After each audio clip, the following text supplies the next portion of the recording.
This video clears up one of the most confusing topics in budgeting: direct materials purchases versus direct materials usage. We will use a FIFO example, and by the end, this will feel very logical. Before we touch numbers, let's step back. Production tells us how many units we plan to make. From there, materials planning asks two different questions, not one. Question 1. How much material do we need to buy this period? Question 2. How much material cost actually goes into production this period? These are related, but they are not the same thing. The direct materials purchases budget answers only one thing: what do we need to purchase during the period? It's a planning number.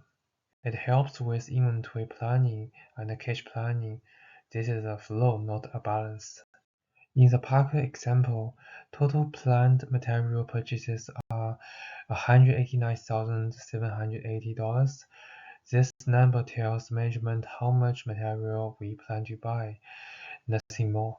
Now we switch questions. The usage budget asks what material cost goes into production this period. This is the number that flows into work in process and the cost of goods manufactured. You will notice steel has two prices. That's not a mistake. Under FIFO, we use beginning inventory first at its old cost. Only after that do we use new purchases as the current cost. After applying FIFO, total material cost used in production is $188,886. This is a cost number, not a purchasing number. Here's the fastest way to check your work.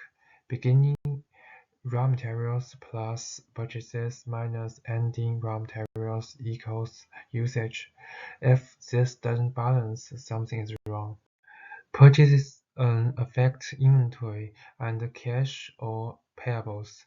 Usage goes into work in process, cost of goods manufactured, and eventually COGS. Ending raw materials show up on the balance sheet. Same materials, different purposes. Purchases mean what we buy, usage means what we use. Inventory is the bridge between the two. Once this clicks, master budgeting becomes much easier. If you found this video helpful, please hit the subscribe button.